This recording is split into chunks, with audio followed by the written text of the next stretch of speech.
இப்போது புதிய அறிமுகம் ஆச்சி ஹோட்டல் சாம்பார் 50 கிராம் ரூபாய் 20 மட்டுமே. மணப்பெண்ணின் பிரத்யேகமான திருமணம் Vivaha the Chennai silks. GT Holidays, South India's #1 travel brand.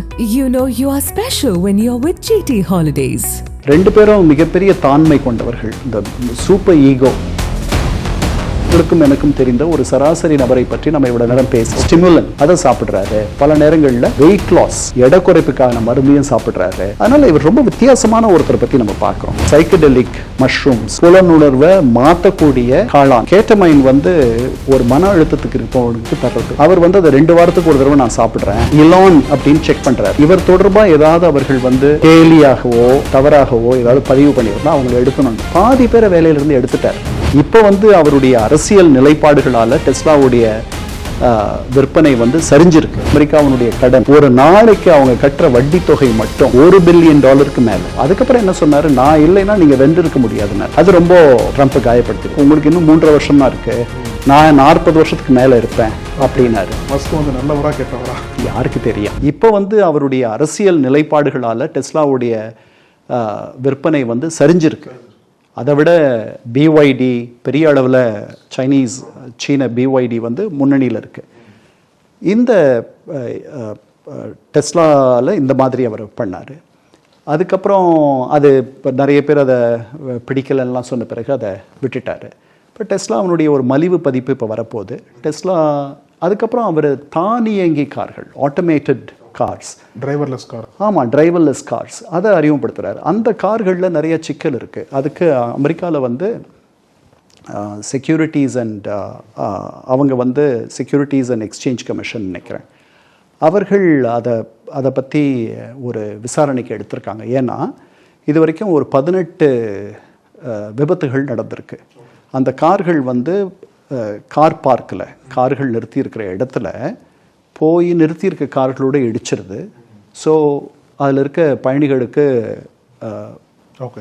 அவர்களுக்கு விபத்துனால ஏற்படுது. ஆமாம், அதுக்கப்புறம் ஒருத்தர் இறந்துட்டார். அப்புறம் ஐரோப்பாவில் அந்த மாதிரி நிறைய பேர், அந்த மாதிரி ஒருத்தருக்கு மேற்பட்டவர்களுக்கு நடந்திருக்கு. அதனால இதெல்லாம் விசாரணைக்கு இருக்கு. அவர் என்ன சொல்றாரு, அந்த மென்பொருள் ரொம்ப பாதுகாப்பானது அப்படின்றாரு.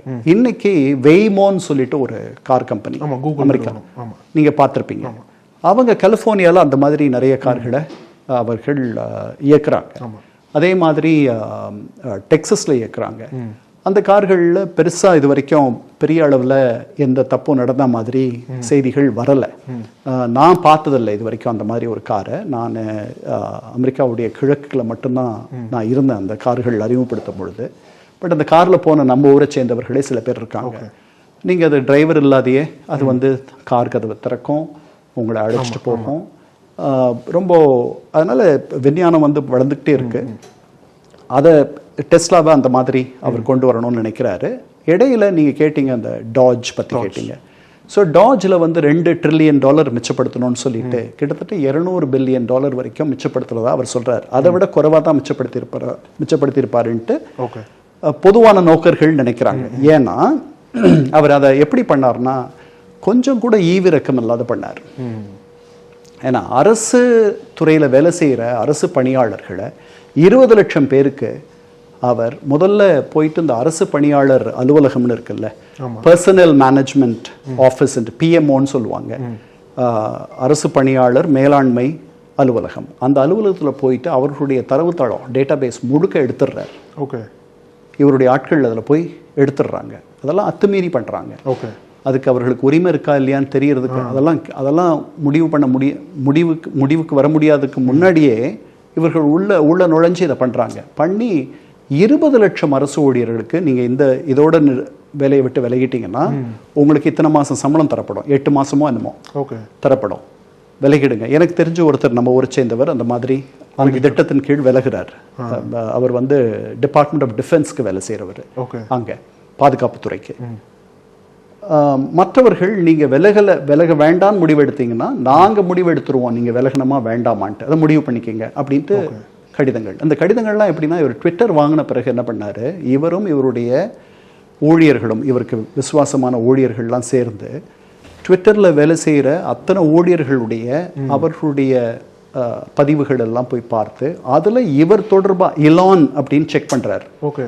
அப்படின்னு பார்க்குறார்.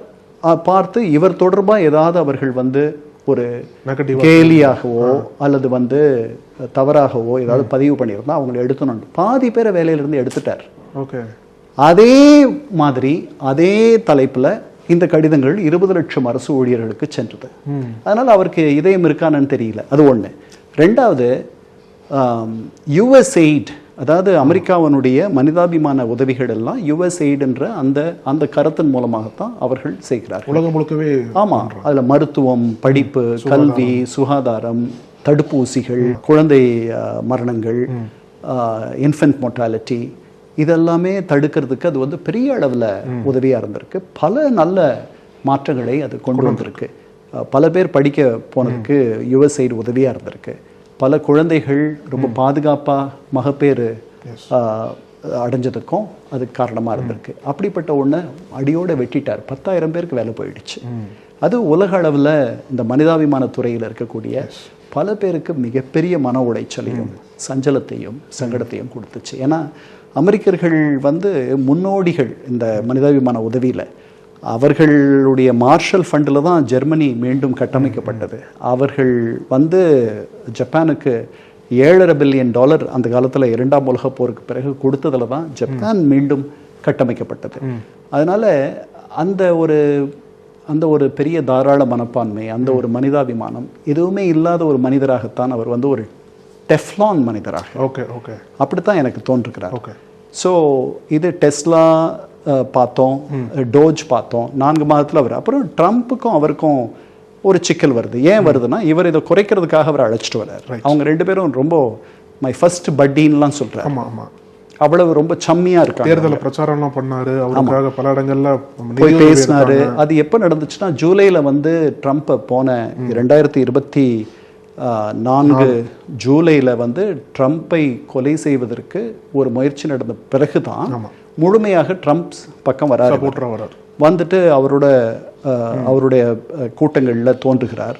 அவங்க 2 பேரும் ரொம்ப பெரிய நண்பர்களாக திடீரென்று மாறுகிறார்கள். அதுக்கப்புறம் $1 மில்லியன் அந்த கூட்டங்களுக்கு வருபவர்களுக்கு தருவதாக சொல்லுகிறார். அது வழக்கு மன்றத்துக்கு போகுது. அது வந்து பணம் கொடுத்து வாக்கு வாங்குறாரு அப்படின்ற மாதிரி இதெல்லாம் நடக்குது. இதுக்கிடையில் இவர்கள் வென்று வந்த பிறகு இவரை டோஜ் டிபார்ட்மெண்ட் ஆஃப் கவர்மெண்டல் எஃபிஷியன்சிக்கு தலைவராக கொண்டு வருகிறார். 130 நாள் ஆன் ஸ்பெஷல் கான்ட்ராக்ட். ஓகே.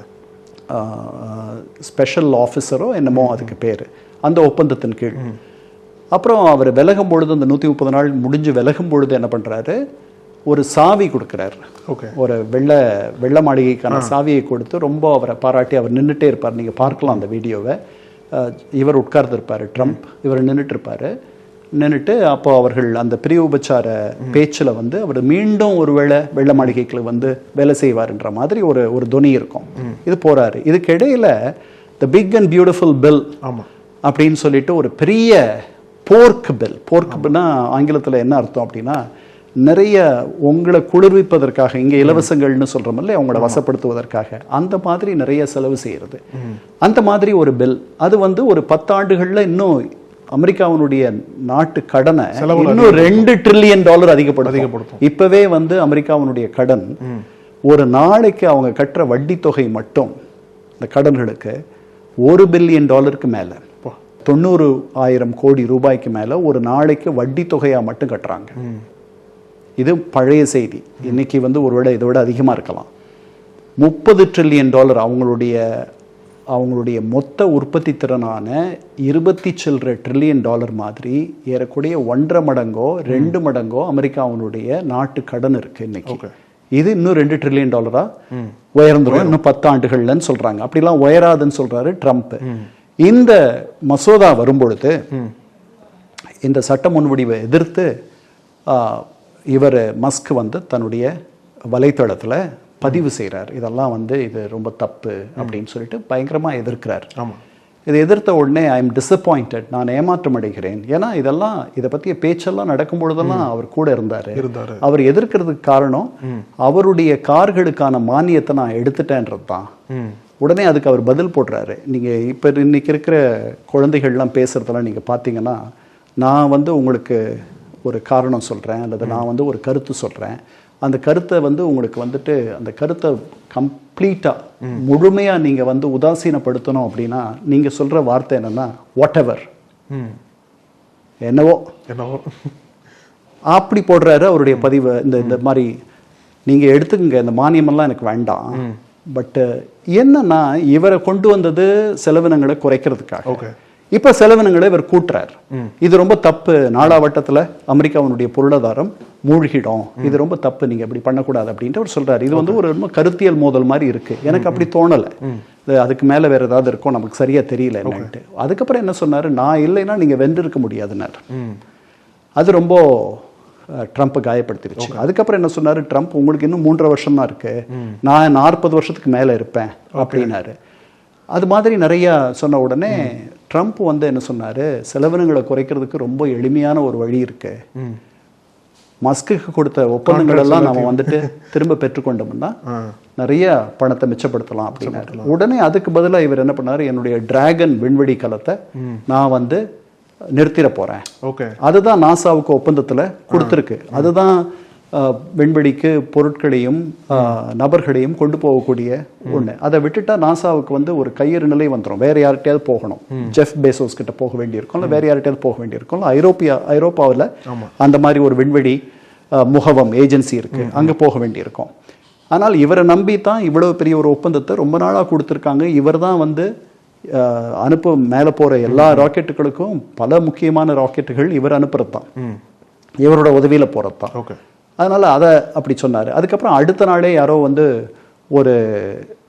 ஒருத்தர் அப்படிலாம் பண்ண வேண்டாம் அப்படின்ன உடனே குட் அட்வைஸ் அப்படின்னு சொல்லிட்டு அதை மாத்திக்கிறாரு மஸ்க்.